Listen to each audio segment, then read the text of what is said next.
ಕೂಡ ಹಂಚಿಕೊಳ್ಳೋ ಸಂದರ್ಭ ಬಂದಿದೆ.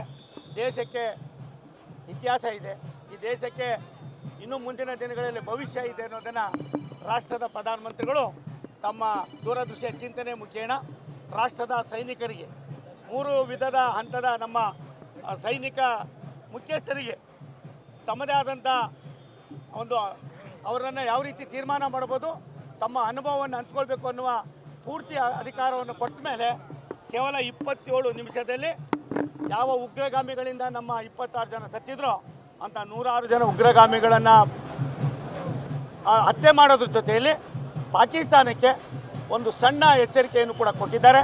ಇದನ್ನು ಅರ್ಥ ಮಾಡ್ಕೊಳ್ದೆ ಹೋದರೆ ಭಾರತ ದೇಶ ಯಾವುದಕ್ಕೂ ಕಡಿಮೆ ಇಲ್ಲ. ಈ ದೇಶದ ಸರ್ವಾಂಗೀಣ ಅಭಿವೃದ್ಧಿಯಲ್ಲಿ 140 ಕೋಟಿ ದೇಶವಾಸಿಗಳಾರಿದ್ದಾರೆ. ಇವರ ರಕ್ಷಣೆ ಮಾಡ್ತಕ್ಕಂಥದ್ದು ನಮ್ಮ ಆದ್ಯ ಕರ್ತವ್ಯ ಅನ್ನೋದನ್ನು ರಾಷ್ಟ್ರದ ಪ್ರಧಾನಮಂತ್ರಿಗಳ ಒಂದು ಸಂಕಲ್ಪ ಇದೆ.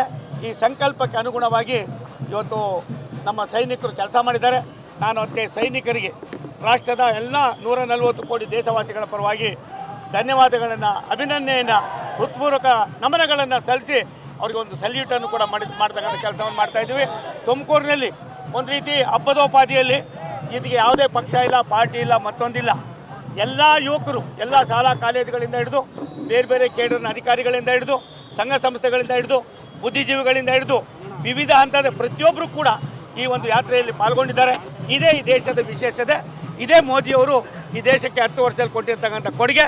ಈ ಕೊಡುಗೆಯನ್ನು ಮುಂದಿನ ಪೀಳಿಗೆಗೆ ಪರಿಚಯಿಸ್ತಕ್ಕಂಥದ್ದಕ್ಕೆ ದೇಶ ದೊಡ್ಡದು, ದೇಶಕ್ಕಿಂತ ನಾವ್ಯಾರು ದೊಡ್ಡವರಲ್ಲ ಅನ್ನೋದನ್ನು ಎತ್ತಿ ತೋರಿಸಿದ್ದಾರೆ. ಇಂಥ ಒಂದು ಸುಸಂದರ್ಭ ಭಾರತೀಯರಿಗಲ್ಲದೆ ಬೇರೆ ಯಾರಿಗೂ ಕೂಡ ಸಿಗೋದಿಲ್ಲ. ಯಾವುದೇ ಎಂಥ ದೊಡ್ಡ ದಮನಕಾರಿ ಶಕ್ತಿಗಳಿದ್ರೂ ಕೂಡ ಅದನ್ನು ಬಗ್ಗು ಬಡಿದು ನಾವು ಅವರನ್ನು ಯಾವ ರೀತಿ ಪಾಪದ ಕೊಡ ತುಂಬಿದೆ ಆ ಪಾಪದ ಕೊಡಕ್ಕೆ ಪ್ರತ್ಯುತ್ತರವನ್ನು ಕೊಡ್ತೀವಂತ ತೀರ್ಮಾನ ಮಾಡಿ ಈ ಕೆಲಸವನ್ನು ಮಾಡಿದ್ದಾರೆ. ಅದಕ್ಕೆ ನಾವೆಲ್ಲರೂ ಕೂಡ ಕೋಟಿ ಕೋಟಿ ನಮಸ್ಕಾರಗಳನ್ನು ಸೈನಿಕರಿಗೆ, ಅದನ್ನು ವ್ಯವಸ್ಥಿತವಾಗಿ ಕಾರ್ಯರೂಪಕ್ಕೆ ತರ್ತಕ್ಕಂಥದ್ದಕ್ಕೆ ನಮ್ಮೆಲ್ಲರ ದಂಡ ನಾಯಕರಾಗಿರ್ತಕ್ಕಂಥ ಸನ್ಮಾನ್ಯ ನರೇಂದ್ರ ಮೋದಿ ಅವರಿಗೆ ನಾವು ಅಭಿನಂದನೆಯನ್ನು ಸಲ್ಲಿಸೋಣ, ಕೃತಜ್ಞತೆಯನ್ನು ಸಲ್ಲಿಸೋಣ. ಕೊತ್ತೂರು ಮಂಜುನಾಥು ಆತ ದೇಶದ ಬಗ್ಗೆ ತಿಳ್ಕೊಂಡಿದ್ರೆ, ದೇಶದ ಅರಿವಿದ್ದಿದ್ರೆ 2 ಬಾರಿ ಶಾಸಕರಾಗಿದ್ದಾರೆ ಅನ್ನೋ ನಿನ್ನೆ ನಾನು ನೋಡಿದೆ. ನಮ್ಮ ಕಾರಜೋಳ ಸಾಹೇಬ್ರು ಹೇಳ್ತಾಯಿದ್ರು ಫೇಕ್ ಸರ್ಟಿಫಿಕೇಟ್ ತೊಗೊಂಡು ಅವ್ರು MLA ಆದರು ಅಂತ. ಅಂಥವ್ರ ಬಗ್ಗೆ ಮಾತನಾಡೋದಕ್ಕಿಂತ ಹೆಚ್ಚಾಗಿ ಅವ್ರಿಗೆ ತಕ್ಕ ಪಾಠವನ್ನು ಜನನೇ ಕಲಿಸ್ತಾರೆ. ಭಾರತೀಯರ ದೊಡ್ಡತನ ಏನು ಅಂತ ತೋರಿಸ್ತಾರೆ. ನನಗನ್ಸೋದೆ ಕೊತ್ತೂರು ಮಂಜುನಾಥು ಇನ್ನು 6 ತಿಂಗಳಲ್ಲಿ 7 ಹೆಸರಿಲ್ದಂಗೆ ಜನರಿಂದ ತಿರಸ್ಕೃತ ಆಗ್ತಾರೆ. ಇಂಥ ನೀಚರನ್ನು ಈ ದೇಶದಲ್ಲಿ ಜಾಸ್ತಿ ದಿನ ಇರಬಾರ್ದು. ಇಂಥವ್ರಿಗೆ ರಕ್ಷಣೆಯನ್ನು ಯಾರೂ ಕೂಡ ಕೊಡಬಾರ್ದು.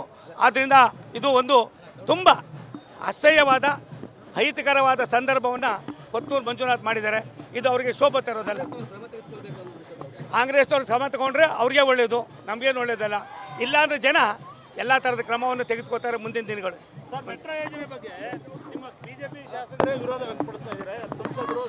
ನೋಡಿ, ಅವರು ಅಲ್ಲಿಯ ಶಾಸಕರು, ಅಲ್ಲಿಯ ಲೋಕಸಭಾ ಸದಸ್ಯರು, ಅವ್ರ ಭಾವನೆಯವ್ರು ಹೇಳ್ತಾರೆ ಮೆಟ್ರೋವನ್ನು ದೇಶಕ್ಕೆ ಸಮರ್ಪಣೆ ಮಾಡಿದ್ದು, ಕರ್ನಾಟಕಕ್ಕೆ ತಂದಿದ್ದು ದಿವಂಗತ JH ಪಟೇಲ್ ಕಾಲದಲ್ಲಿ. ನಾನೇ ಅವತ್ತು ನಗರಾಭಿವೃದ್ಧಿ ಮಂತ್ರಿ ಆಗಿದ್ದೆ. ಮತ್ತು ಎಲ್ಲೋ ಒಂದು ಕಡೆ ಅದೃಷ್ಟ ಇದೆ, ಇವತ್ತು ನಮಗೆ ತುಮಕೂರಿಗೆ ಬಂದು ಲೋಕಸಭಾ ಸದಸ್ಯರು ಮಾಡಿದ್ದೀರಿ. ತುಮಕೂರಿಗೂ ಕೂಡ ರಾಜ್ಯ ಸರ್ಕಾರ ಅದರ ಆಗಬೇಕು ಅನ್ನೋ ಕಳಿಸಿದೆ. ಇದು ಇವತ್ತು ಅವ್ರಿಗೆ ನಾನು ಇಷ್ಟು ಹೇಳ್ತೀನಿ, ಲೋಕಸಭಾ ಸದಸ್ಯರಿಗೆ ಬೆಂಗಳೂರು ಎಷ್ಟು ಬೆಳಿಬೇಕೋ ಬೆಳೆದೋಗಿದೆ. ಇನ್ನೂ ಬೆಂಗಳೂರನ್ನು ಬೆಳೆದು ಎಲ್ಲ ಒಂದು ಕಡೆ ಅಸಹ್ಯಕರವಾದ ವ್ಯವಸ್ಥೆ ಆಗೋದು ಬೇಡ. ಬೆಂಗಳೂರಿಗೆ ಹತ್ತಿರದಲ್ಲಿರ್ತಕ್ಕಂಥದ್ದು ತುಮಕೂರಿನಲ್ಲಿ ಎಲ್ಲ ಥರದ ಇನ್ಫ್ರಾಸ್ಟ್ರಕ್ಚರ್ ಇದೆ. ನಾನು ಬೆಂಗಳೂರನ್ನು ಕೂಡ 7 ಬಾರಿ ಪ್ರತಿನಿಧಿಸಿದ್ದೀನಿ. 1 ಬಾರಿ 2 ಬಾರಿ ಕಾರ್ಪೊರೇಟ್ರು ಆಗೋ ಕೆಲಸ ಮಾಡಿದ್ದೀನಿ. ಅವರಿಬ್ಬರಿಗೂ ನಾನು ನಮ್ಮ ಸ್ನೇಹಿತರಿಗೆ ವಿನಂತಿ ಮಾಡ್ತೀನಿ, ವಾಸ್ತವಾಂಶಕ್ಕೆ ಆದ್ಯತೆ ಕೊಡೋಣ, ಅವ್ರ ಜೊತೆಲಿ ಚರ್ಚೆ ಮಾಡ್ತೀನಿ, ಇರ್ತಕ್ಕಂಥ ವ್ಯವಸ್ಥೆ ಮಾಡ್ತೀನಿ. ತುಮಕೂರಿನ ಮೆಟ್ರೋ ಯೋಜನೆ ಏನಿದೆ ಇದು ಅವಶ್ಯಕತೆ ಇದೆ. ಯೋಜನೆಗೆ ಏನು ರಾಜ್ಯ ಸರ್ಕಾರ ತೀರ್ಮಾನ ಮಾಡಿದೆ, ಸರ್ಕಾರವನ್ನು ನಾನು ಅಭಿನಂದಿಸ್ತೇನೆ. ಭಾರತ ಸರ್ಕಾರವನ್ನು ಕೂಡ ಅದನ್ನು ಅವರ ಮನಸ್ಸನ್ನು ಗೆಲ್ತಕ್ಕಂಥ ಪ್ರಾಮಾಣಿಕವಾದ ಪ್ರಯತ್ನವನ್ನು ಮಾಡ್ತೀನಿ.